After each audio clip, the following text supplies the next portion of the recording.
لله نحمده ونستعينه ونستغفره ونعوذ بالله من شرور أنفسنا ومن سيئات أعمالنا من يهد الله فلا مضل له ومن يضلله فلا هادي له ونشهد أن لا إله إلا الله وحده لا شريك له ونشهد أن سيدنا وحبيبنا ومولانا محمدا عبده ورسوله الذي أرسله بالحق بشيرا ونذيرا وداعيا إلى الله بإذنه وسراجا منيرا أعوذ بالله من الشيطان الرجيم بسم الله الرحمن الرحيم إن الله وملائكته يصلون على النبي يا أيها الذين آمنوا صلوا عليه وسلموا تسليما اللهم صل على سيدنا مولانا محمد وعلى آل سيدنا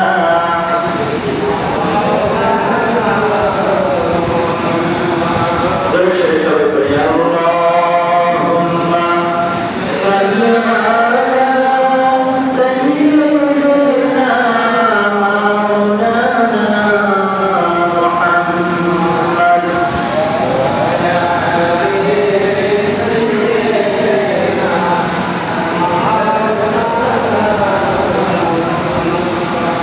আলহামদুলিল্লাহ সম্মানিত মুসল্লিবৃন্দ আসসালামু আলাইকুম ওয়া রাহমাতুল্লাহি ওয়া বারাকাতুহু সবাই ভালো আছেন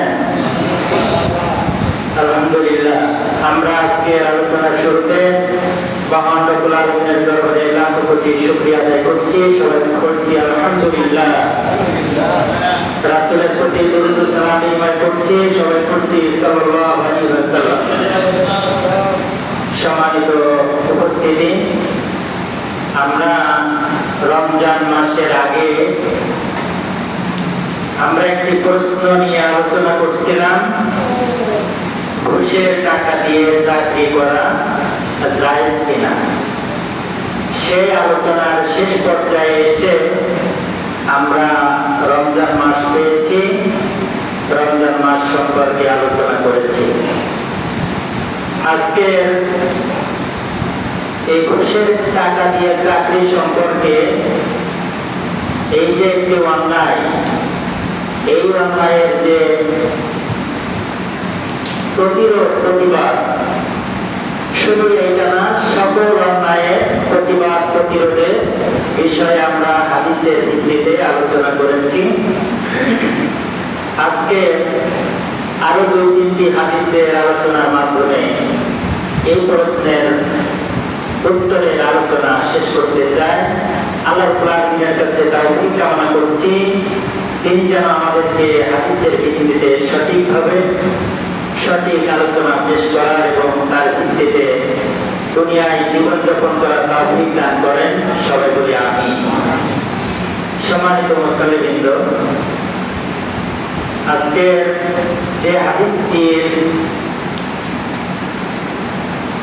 আলোচনা শুরু করতে চাই সেটি হচ্ছে عن عبادة بن الصامت رضي الله تعالى عنه قال قال رسول الله صلى الله عليه وسلم وجاهدوا الناس بالله تبارك وتعالى القريب والبعيد ولا تبالوا بالله لومة لائم وأقيموا حدود الله في الحذر والسفر। হযরত উবাদা ইবনে সামিত রাদিয়াল্লাহু তাআলা থেকে বর্ণিত, তিনি বলেন রাসূলুল্লাহ সাল্লাল্লাহু আলাইহি ওয়াসাল্লাম বলেছেন, আল্লাহর উদ্দেশ্যে তোমরা দূরবর্তী ও নিকটবর্তী মানুষের বিরুদ্ধে জিহাদ করবে এবং আল্লাহর ব্যাপারে আর কোনো সমালোচনাকারীকে সমালোচনার পরোয়া করবে না। বাড়িতে ও সফরে সকল অবস্থায় আল্লাহর সীমার মধ্যে অবস্থান করবে। মুসনাদে আহমদ 7ম খণ্ড 546 পৃষ্ঠা 48 নম্বর হাদিস। এই হাদিসের যে পয়েন্টে আলোচনা করতে চাচ্ছি সেটি হচ্ছে দূরবর্তী এবং নিকটবর্তী মানুষের বিরুদ্ধে জিহাদ করা।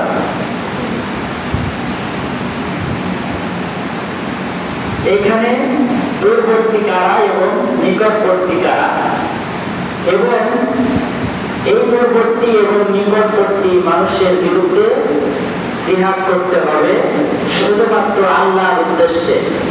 শুধুমাত্র কার উদ্দেশ্যে? আল্লাহর উদ্দেশ্যে, আল্লাহকে সন্তুষ্ট করার জন্য। এর বাইরে ব্যক্তিগত কোনো দুনিয়াদারি কোনো বিষয় নয়। দুনিয়াদারির অনেক বিষয়ে আমরা মানুষের বিরুদ্ধে লেগে যাই, তাই না? আমরা মানুষের বিরুদ্ধে লেগে যায়। একটা মানুষ অন্যায় করেনি, এরপরেও তাকে সেই অন্যায়ে ফাঁসিয়ে দেওয়া, কে ভাই না? কে আপনারা চুপ করে বসে আছেন? কষ্ট হয়ে গেছে?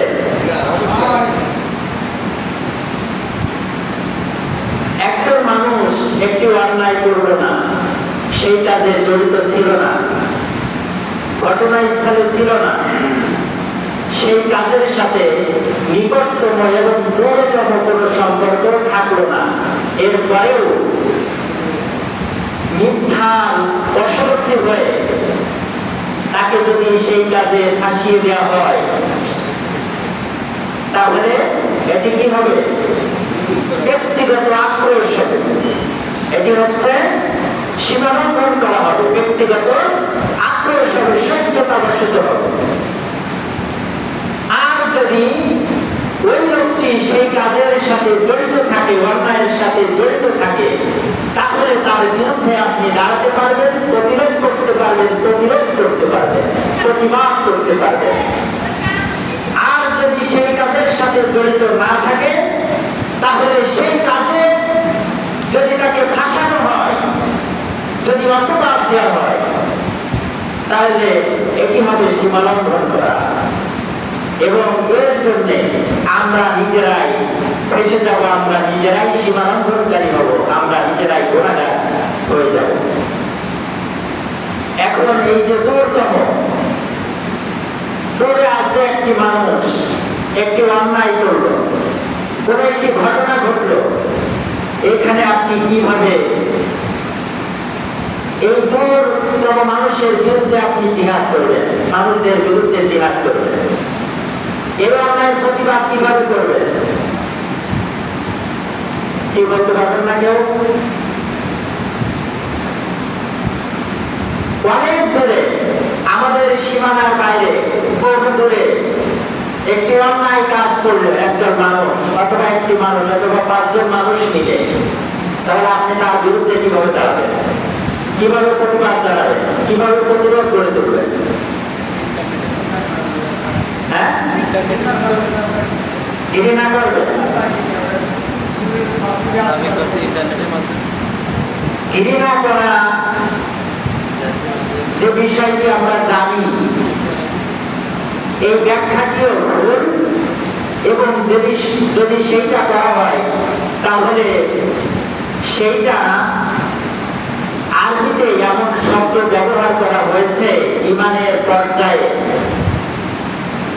যে ঈমান না থাকারই শামিল।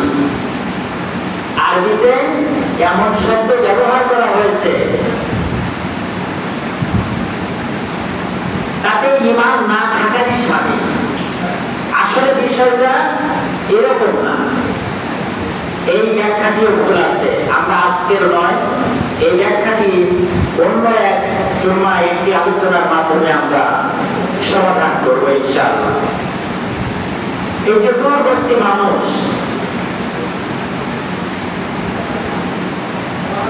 এই যে আমেরিকা এবং ইসরায়েল ফিলিস্তিনের উপরে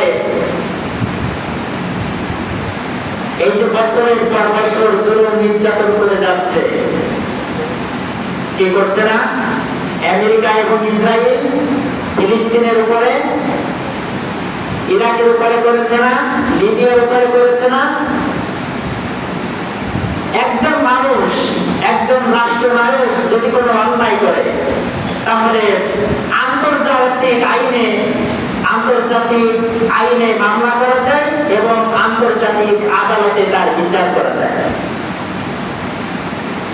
আপনি তাকে বিচার না করে, আন্তর্জাতিক আদালতে মামলা না করে, তার বিচার না করে আপনি একটি দেশের জনগণের উপরে জুলুম নির্যাতন করলেন, একটি জাতিকে ধ্বংস করে দিলেন। এইটা কি সরাসরি জুলুম নির্যাতন এবং সীমা লঙ্ঘন? এটা কারা করে? ইহুদি এবং খ্রিস্টানরা এই কাজগুলো করে চলেছে, বিধর্মীরা করে চলেছে সারা বিশ্বব্যাপী মুসলমানদের উপরে।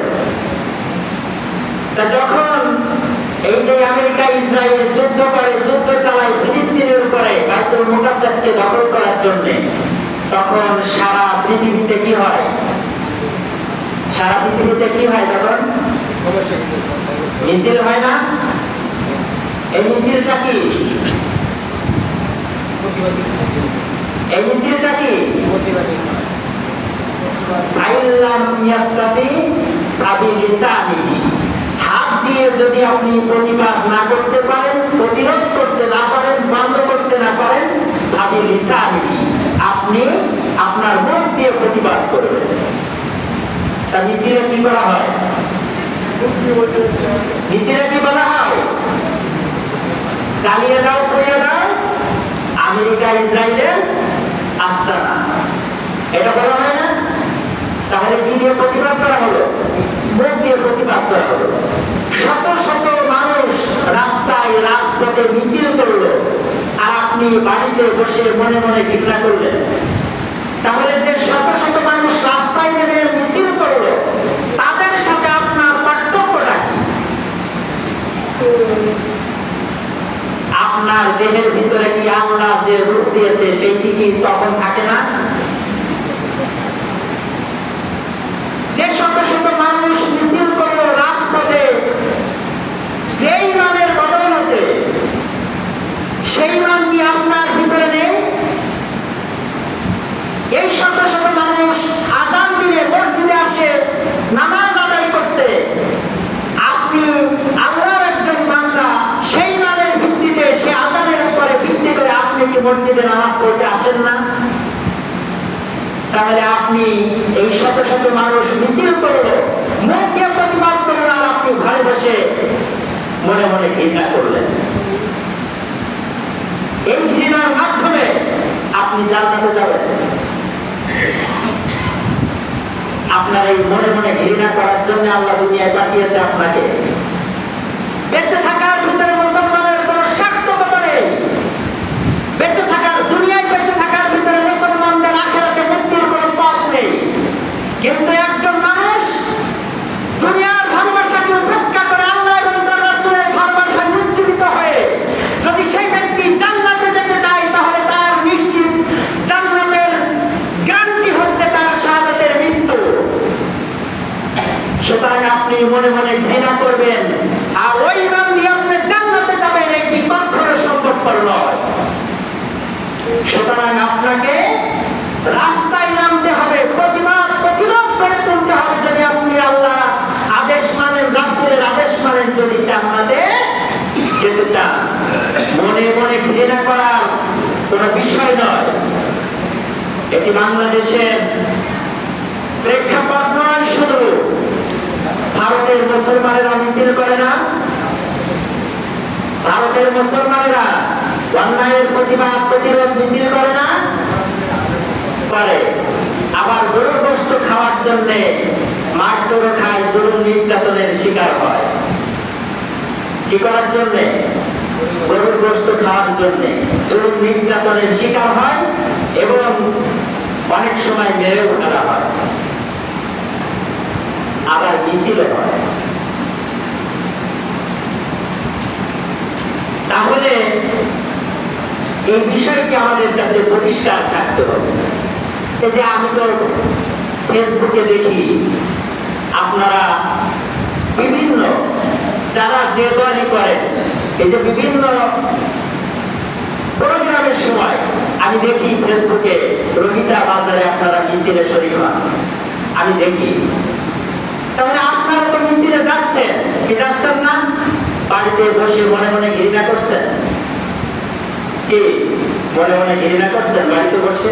এই মিছিলটাই হচ্ছে মুখ দিয়ে প্রতিবাদ করার শ্রেষ্ঠতম পন্থা পদ্ধতি। কেন তো আপনাকে শিক্ষা আপনার মতো আরেকজন চলতেই পারে। অবশ্যই সম্মানিত মুসলিম। তাহলে এই হাদিসে দূরবর্তী মানুষ যারা অন্যায় করবে, দূরবর্তী মানুষ যারা অন্যায় করবে, জুলুম নির্যাতন করবে, তাদের বিরুদ্ধে মুখ দিয়ে প্রতিবাদ করার মানে হচ্ছে আপনাকে রাস্তায় নেমে মিছিল করতে হবে, মিটিং করতে হবে, তাদের বিরুদ্ধে প্রতিবাদ জানাতে হবে। মনে মনে ঘৃণা করে বাড়িতে বসে থাকলে হবে না, কখনোই হবে না। এরপরে আরো একটি কথা বলি, আপনারা সবাই দু একজন বাপ থাকলেও থাকতে পারেন, সবাই চায়ের দোকানে বসেন। চায়ের দোকানে বসেন না? বিভিন্ন বিষয় যখন অন্যায় হয় তখন সমালোচনা ঝড় উঠে যায় চায়ের দোকানে, কি যায় কিনা? আপনি এই যে মুখ দিয়ে প্রতিবাদ করছেন, এটা কি?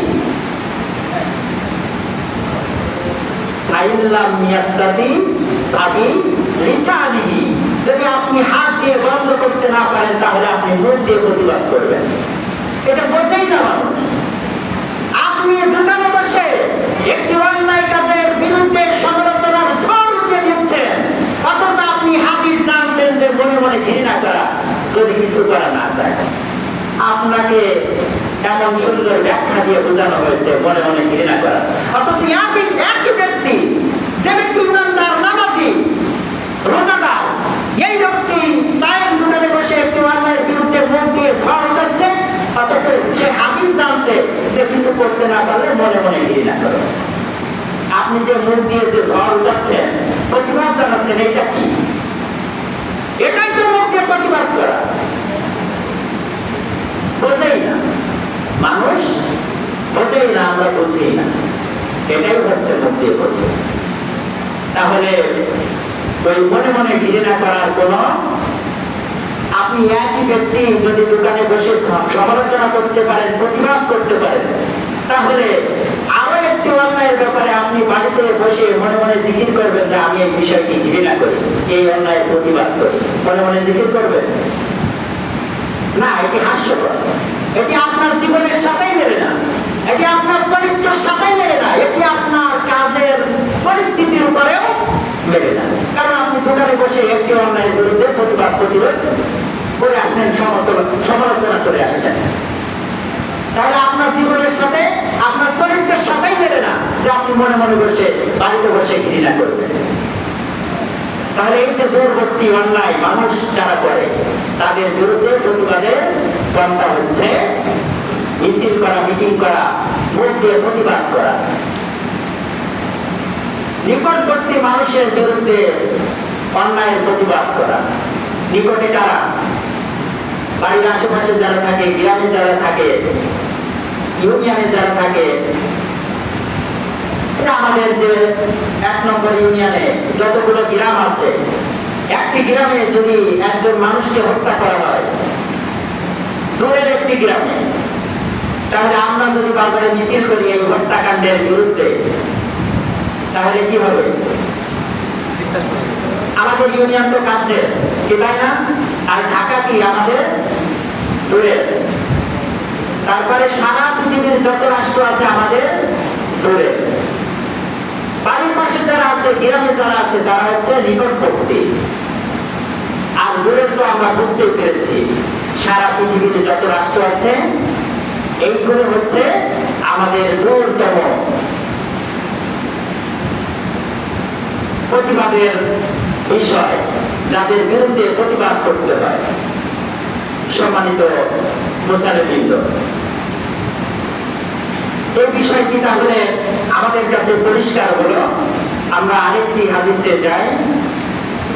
এই হাদিসটি হচ্ছে মুসনাদে আহমদ 7ম খণ্ড 545 এবং 46 পৃষ্ঠা 46 নম্বর হাদিস। রাসূলুল্লাহ সাল্লাল্লাহু আলাইহি ওয়াসাল্লাম বলেছেন, আল্লাহ তাআলা বলেছেন, কে বলেছেন? আল্লাহ তাআলা বলেছেন, ইয়া আইয়ুহান নাস। রাসূলুল্লাহ সাল্লাল্লাহু আলাইহি ওয়াসাল্লাম সাহাবীদেরকে ডাক দিয়ে বলছেন, ইয়া আইয়ুহান নাস, হে মানব মণ্ডলী, হে মানব সকল, হে আমার সাহাবীরা, ইন্নাল্লাহ আযজা ওয়া জাল্লা ইয়াকুল মুরু বিল মারুফ ওয়া নাহাউ আনিল মুনকার। আল্লাহ রাব্বুল আলামিন বলেছেন, মুরু বিল মারুফ, তোমরা সৎ কাজের আদেশ দান করো। কে বলছেন? আল্লাহ বলছেন। আল্লাহ কিন্তু কোরআনে কারিমে বলে দিয়েছেন, যে আয়াতের ভিত্তিতে আলোচনাটি আমরা করছি। আজকের নামাজের ভিতরে এই আয়াত তেলাওয়াত করা হবে। কুনতুম খায়রা উম্মাতিন উখরিজাত লিন-নাস তা'মুরুনা বিল মারুফ ওয়া তানহাউনা আনিল মুনকার। তোমরা যারা আমার প্রতি ঈমান এনেছো, তোমাদেরকে আমি সৃষ্টি করেছি সৎ কাজের আদেশ দেওয়ার জন্য এবং খারাপ কাজ থেকে বিরত রাখার জন্য, প্রতিবাদ করার জন্য, প্রতিরোধ করার জন্য। এই বিষয়টি হাদিসে এসেছে। রাসূলুল্লাহ সাল্লাল্লাহু আলাইহি ওয়াসাল্লাম এইভাবে বলছেন যে আল্লাহ তাআলা বলেছেন, তোমরা সৎ কাজের আদেশ দেবে এবং মন্দ কাজে বাধা দেবে। এমন সময় আসার পূর্বে যে তোমরা আমার নিকট দোয়া করবে আর আমি তোমাদের দোয়া কবুল করব না। তোমরা আমার নিকট চাইবে আর আমি তোমাদেরকে দেব না, এবং তোমরা আমার নিকট সাহায্য প্রার্থনা করবে আর আমি তোমাদেরকে সাহায্য করব না। কে বলছেন? আল্লাহ তাআলা বলছেন। এমন একটি সময় আসবে, অন্যায় কাজ দেখে দেখে তোমরা মুখ বুজে বসে থাকলে, এই অবস্থায় যাইতে যাইতে এমন এক সময় আসবে যে সময় তোমরা আমার কাছে দোয়া করবে, কিন্তু আমি তোমাদের দোয়া কবুল করব না। তোমরা আমার কাছে চাইবে, কোনো কিছু চাইবে, সেই জিনিসগুলি আমি তোমাদেরকে দেব না, তোমাদের পছন্দ মতো দেব না। আমি আমার যতটুকু রিজিক নির্ধারিত রেখেছি ততটুকু দেব, কিন্তু তোমাদের তোমার আলোকে, তোমাদের দোয়ার আলোকে আমি তোমরা যেটা চাইবে সেইটা দেব না। তোমরা সাহায্য চাইবে, তোমাদেরকে তখন আমি সাহায্য করব না। এই অবস্থায় আমাদের করণীয় কি? আর অন্য যে হাদিসগুলি আলোচনা করেছিলাম, সেই হাদিসে আমরা পেয়েছিলাম যে আল্লাহ রাব্বুল আলামিন, আমরা যদি অন্যায়ের প্রতিবাদ প্রতিরোধ না করি তাহলে তিনি আমাদেরকে গজব দিয়ে ধ্বংস করে দিবেন। কি দিয়ে? গজব দিয়ে ধ্বংস করে দিবেন। সম্মানিত মুসলিমবৃন্দ, সুতরাং এই যে বিষয়গুলি আমরা আলোচনা করলাম হাদিসের ভিত্তিতে, আমাদের কাছে পরিষ্কার সুস্পষ্ট। আমরা আমাদের বিবেককে কাজে লাগাই, আমরা আমাদের ঈমানকে কাজে লাগাই। আমরা যদি জান্নাতে যেতে চাই, আল্লাহ এবং তার রাসূলের সন্তুষ্টি অর্জন করতে চাই, তাহলে অন্যায়ের প্রতিরোধ গড়ে তোলা ছাড়া, অন্যায়ের প্রতিরোধ যারা করে সেই দলের সাথে শামিল হওয়া ছাড়া জান্নাতে যাওয়ার পথ থাকবে না। আল্লাহ রাব্বুল আলামিন আমাদেরকে সঠিক বুঝ দান করুন এবং এই আলোকে আমাদের জীবন যাপন করা তৌফিক দান করুন। আমিন ওয়া মা তাওফিক ইল্লা বিল্লাহ। আসসালামু আলাইকুম ওয়া রাহমাতুল্লাহ।